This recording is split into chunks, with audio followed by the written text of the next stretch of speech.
here is a simple little piece called Prelyudiya. Prelyudiya sounds like this.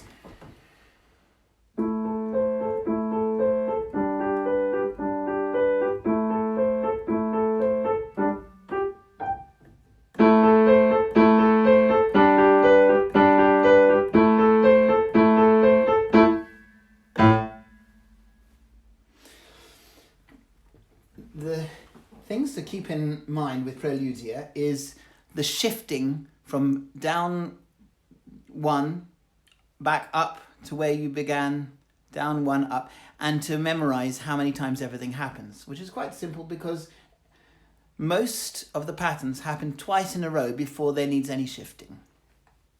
The left hand is comprised of perfect fifths. So these are notes which are 5 apart. 1, 2, 3, 4, 5. And you'll notice that if you position your hand on the A, with the 5th finger on the A, and each key has one finger next to each other, then because there are 5 fingers, the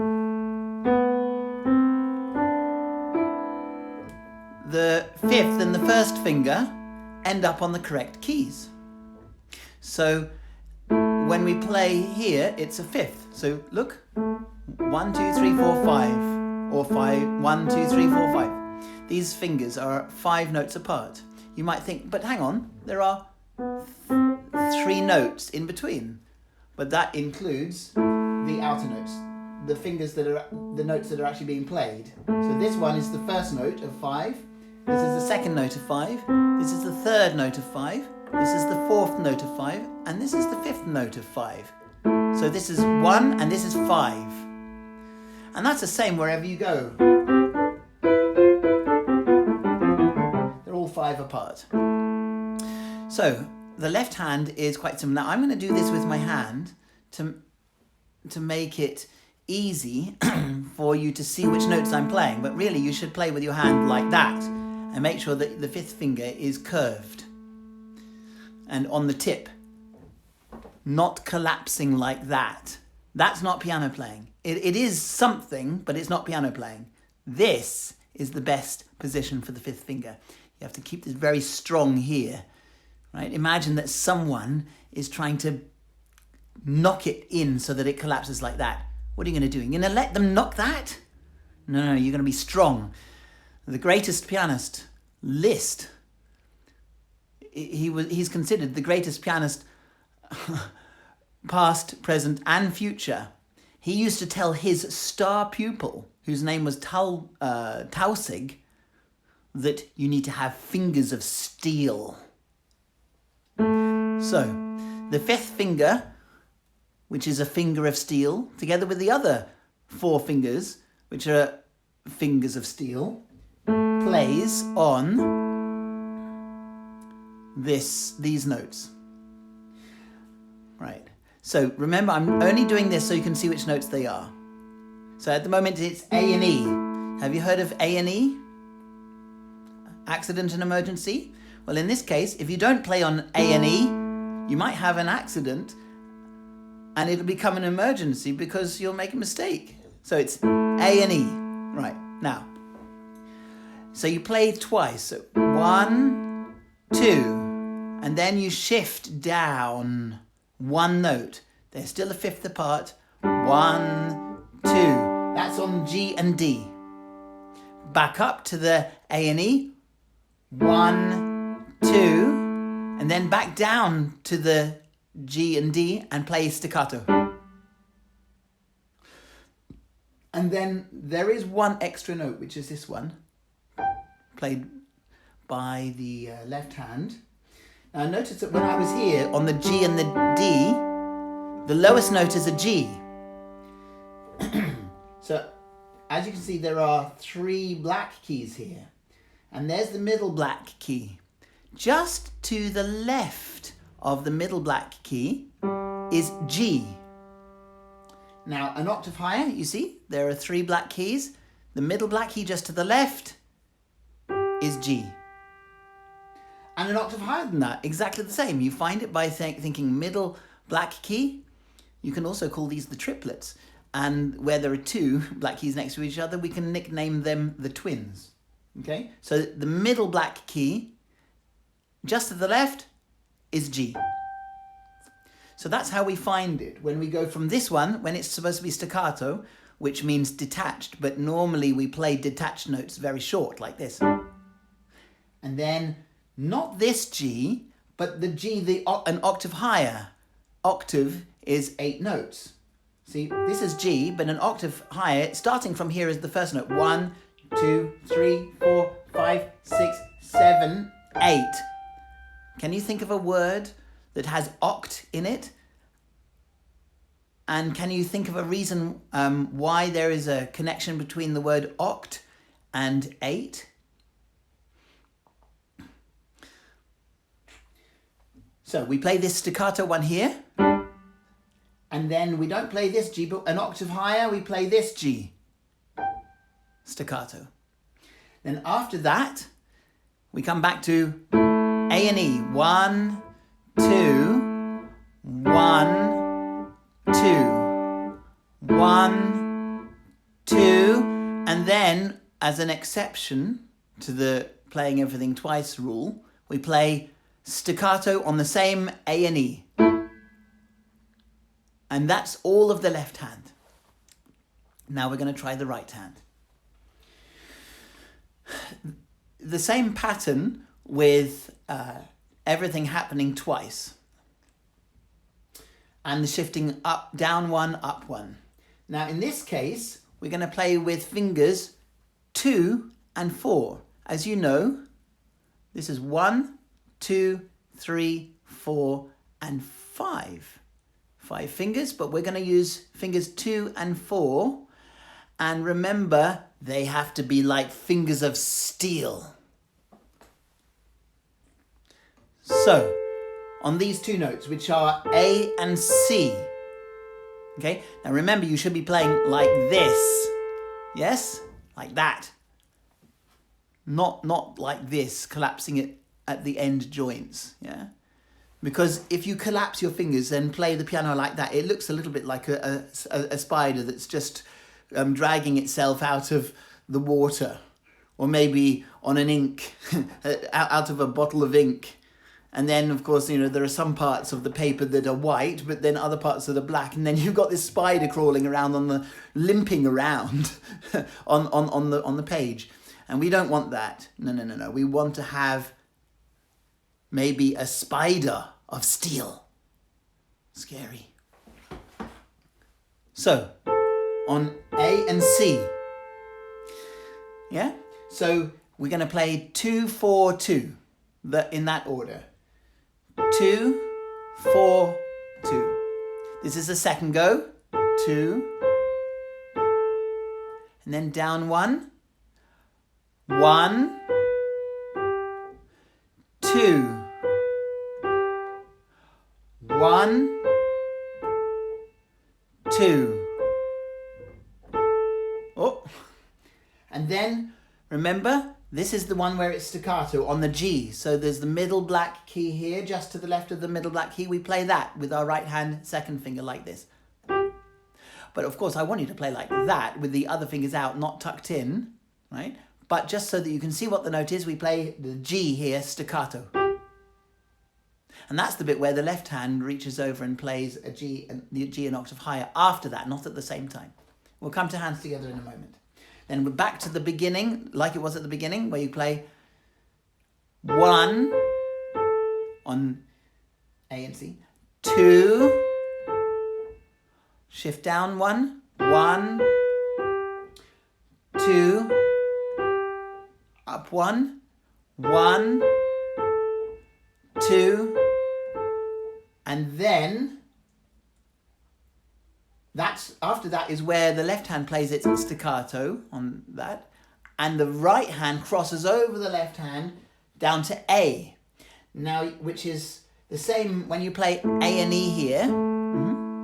There's the A. Also in the right hand, where you're playing A, C, A, the second finger plays the A. It's interesting that we were speaking about the G being just to the left of the middle black key. The A is just to the right of the middle black key. And it's played by the second finger, always, right, in this piece. So it's no surprise that when we play the last note of the piece, it's not an octave lower. That's 8 notes lower, 1, 2, 3, 4, 5, 6, 7, 8, which is also just to the right of the middle black key. But we play it 2 octaves lower down to this one, so the right of this black key, which is also A, and we play it staccato and loudly. And of course we play it with the fingers out like this, but just so that you can see which note I'm playing it like that. And now, hands together. I'm going to play like this so that you can see what I'm doing. And you'll see the order of the hand. So first of all, it's left hand and then right hand. Notice that hands never come at the same time, although you do hold the left hand down while the right hand is playing. So, left, right, left, right, left, right, left, right, left, right, left, right, and then left, right, right, left, left, right, left, right, left, right, left, right, left, right, left, right. Now let's have a go. So you play your left hand on A and E, and then the right hand you play A, C, A. And that happens again, so twice. This is the second time, exactly the same thing. Now, everything shifts down 1. It's always easier to shift down with your left hand first and then the right hand. So, on G and D, and in the right hand on G and B. And again, with the second time. And then remember, shift up with the left hand first and then the right hand to A and E and A and C. 1, 2. Then shift down 1. And this is where you play staccato in the left hand and the right hand. And then the left hand crosses over all the way up to this G. And then like the beginning. 1, 2. 1, 2, 1, 2, 1 of these. This is the exception, and then 1 of these. Okay, so, and remember that that is A, just the same as you've just been playing with the right hand, A with the second finger. Now you go down to this low A with the second finger, the same note. And we play it staccato. So let's, let me show you. I'm going to play with my hands in this position. Yeah, you already know the notes now, right? So well, let's play like this. But I'm going to count. And see, look, I'm going to go 1, 2, 3, 4, because there are 4 notes in each pattern. Okay, so 1. Now you can count at the same time as playing. 1, 2, 3, 4. 1, 2, 3, 4. 1, 2, 3, 4. 1, 2, 3, 4. 1, 2, 3, 4. 1, 2, 3, 4. Now listen to this. We count not 1 for each note, but we count 1, 2, 1, 2, 1, 2, 3, 4. 1, and then it starts like the beginning. So these ones here, when it's played staccato halfway through the piece, you count 2 for this one, 2 for that one, and then 4 for that one, because 2 plus 2 equals 4. So 1, 2, 1, 2, 1, 2, 3, 4. Play in time. 1, 2, 3, 4. 1, 2, 3, 4. 1, 2, 3, 4. 1, 2, 3, 4. 1, 2, 3, here, we go 1, 2, 3, 4, 1, 2, 3, 4. So at the very end when you play staccato, it's not 2, it's 4 on each. So 1, 2, 3, 4, 1, 2, 3, 4. If I play a bit faster, don't play this fast yet, you'll see how the counting is. But this will help you get used to how it should sound rhythmically. 1, 2, 3, 4, 1, 2, 3, 4, 1, 2, 3, 4, 1, 2, 3, 4, 1, 2, 3, 4, 1, 2, 3, 4, 1, 2, 1, 2, 1, 2, 3, 4, 1, 2, 3, 4, 1, 2, 3, 4, 1, 2, 3, 4, 1, 2, 3, 4, 1, 2, 3, 4, 1, 2, 3, 4, 1, 2, 3, 4, 1, 2, 3, 4. Now, dynamics. That's where you play loud, soft, crescendo, diminuendo. Incidentally, when you play legato and or staccato, that's called articulation. Can you say articulation? Articulation. Articulation. But now we're going to talk about the dynamics. Can you say dynamics? Dynamics. Dynamics. So first of all, we start softly, keeping our fingers of steel.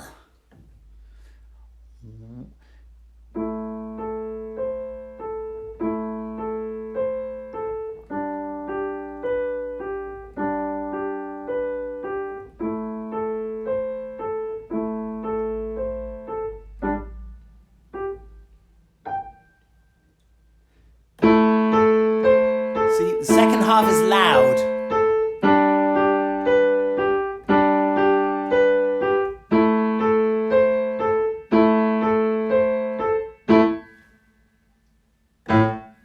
This last note, if you can play it even louder, like an accent, that would be brilliant. And it's the dynamics that scores you 60% in any exam or festival. 60% of your score is because you played with dynamics. And if there aren't any dynamics in a piece, then you put them in so that the adjudicator or examiner will be impressed with you. So we're going to start softly, like this. Now, when you play softly, just play both hands softly. And you'll see why I'm saying that in a moment. Keeping your fingers curved. And staccato, articulation. And then 1, 2, 3, 4. Now, when you come to the loud part, you can actually play the left hand louder than the right hand.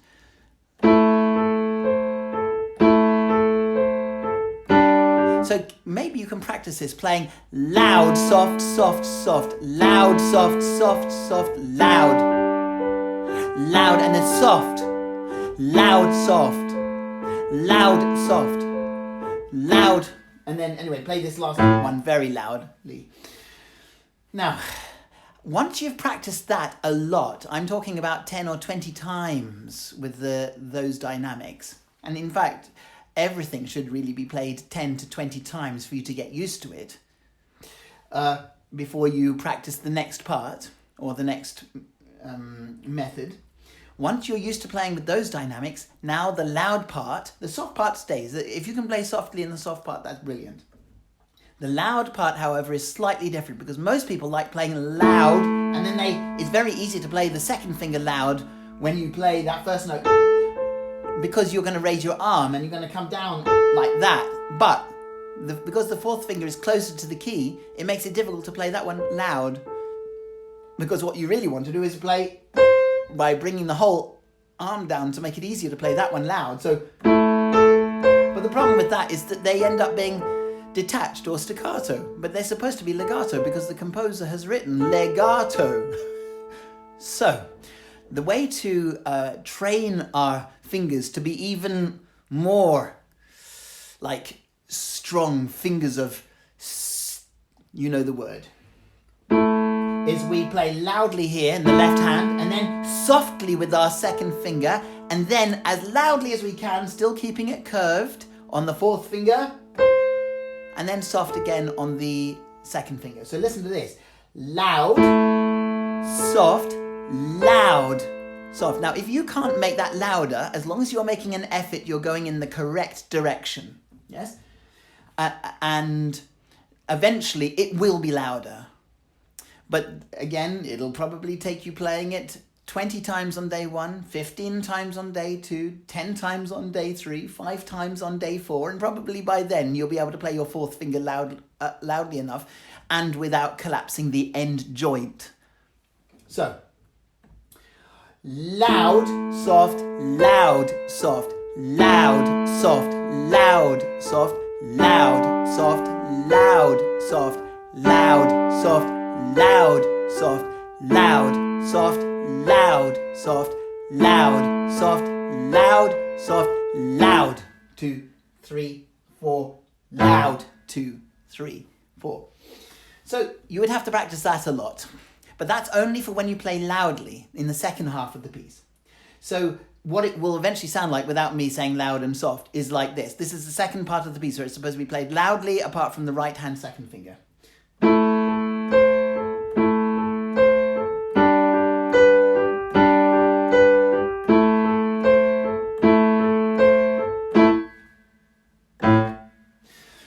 So altogether, once you've practiced that a lot, the whole piece should sound like this. Oh, I forgot to play softly. So immediately I would have lost some marks playing in a festival or an exam. So I start softly.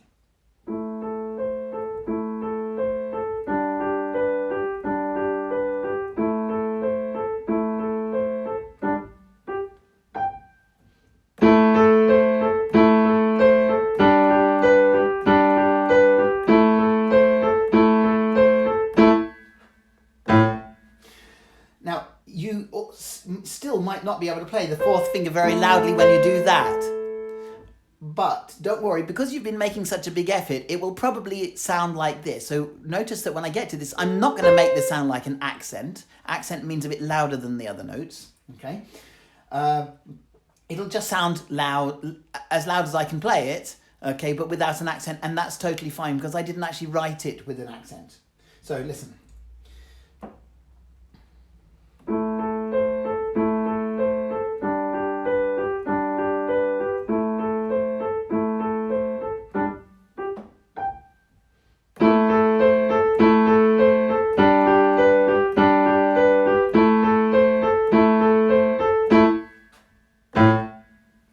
That should get you full marks. But full marks is not only dynamics, articulation, and the correct notes. Full marks is also evenness. So you see, this is not even.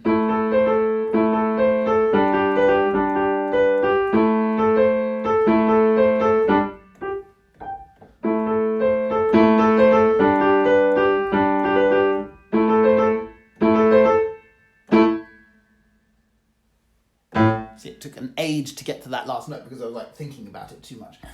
So we've got to play completely in time. So if you put the metronome on, tick, tick, tick, or maybe tick, tick, tick at this speed, tick, tick, tick, tick, tick, tick, tick, tick, tick, and the whole piece goes like this. Remember when we get to the bit goes tick, tick, tick, tick, because 1, 2, 1, 2, and then 1, 2, 3, 4. So tick, tick, tick, tick, tick, tick, tick, tick, tick, tick, and same thing at the end when it goes 1, 2, 3, 4, 1, 2, 3. It goes tick, tick, tick, tick, tick, tick, tick, tick.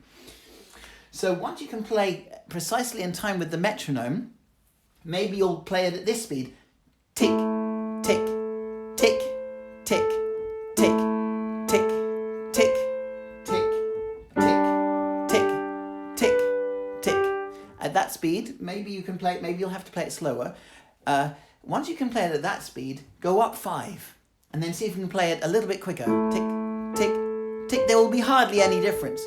So maybe, for argument's sake, if you start at 60, 1 note per beat, then go up to 60. Play it like that. If it's totally in time, go up 5 to 65. And then up to 70, then 75. And keep on working until it's as fast as you can play perfectly, which might not be very fast. But it might be fast enough. You might get it to this speed. And that speed is absolutely fine for a performance. Even this is totally fine. The most important thing are the dynamics the articulation, so the dynamics is loud and soft, the articulation, which is legato, staccato, and playing evenly. Then you can get full marks. If you manage to play it at this speed,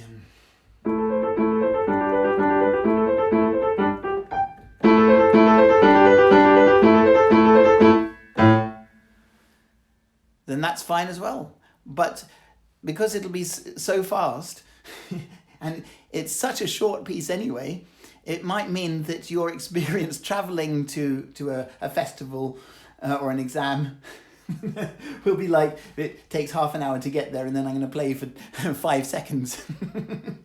But just, this is fine. This is a good speed, yeah? Make the most of it. The way to announce this piece would be, now normally very young students play in the morning, but if it's in the morning, you say good morning ladies and gentlemen. If it's in the afternoon, you say good afternoon ladies and gentlemen. If it's in the evening, you say good evening ladies and gentlemen. But let's just say for now, for argument's sake, that it's going to be in the morning. So, good morning ladies and gentlemen. Now, I think it's a very good idea for young students who are like 3, 4 or 5 years of age, maybe 6. And then I think after 6, we don't mention it anymore, especially if we're quite small, because then let people judge that we're actually younger than we really are. So I think you should say what your name is, and then you say, and I'm 4 years old, or I'm 5 years old. And then you say, and I would like to play for you. So you say, good morning, ladies and gentlemen. My name is, and you say your name, and I'm 5 years old, for example. Then after that, you say, and I would like to play for you Prelyudiya by Michael Harvey. And if you're playing a different piece, then you say the name of the piece and then you say the name of the composer. If you're going to play 2 pieces, you say the name of the piece and then the name of the composer, and then you say followed by. So a lot of my students play Prelyudiya followed by variation on a nursery rhyme. So they'll say, I would like to play for you Prelyudiya followed by variation on a nursery rhyme by Michael Harvey. And because both of them are written by the same composer, then you say, leave the composer's name to last. But let's say, for example, you're going to play something by Bach and then something by Chopin. You say, and I would like to play for you Bach, Prelude and Fugue, number 2 in C minor, book 1, followed by Chopin Etude, opus 10, number 2 in A minor, or you say Etude number 2, opus 10, number 2 in A minor by Chopin. So there's just some examples. Then you don't say, I hope you enjoy, right? Because that is almost like, well, I hope that you're going to enjoy it. I might not, you know. And I don't think that it really contributes to a professional presentation. I hope you enjoy. It's like, please forgive me if anything goes wrong. I hope that you'll still enjoy it just in case. I think it sounds a little bit apologetic. So just, I would like to play for you Prelyudiya by Michael Harvey. Then you sit down and then you perform this piece. Afterwards, you stand up and if you're a girl, you curtsy or bow. And if you're a boy, you definitely do not curtsy, but you definitely should bow. And because you're quite small, you don't put your hand there. On the grand piano, you put it there.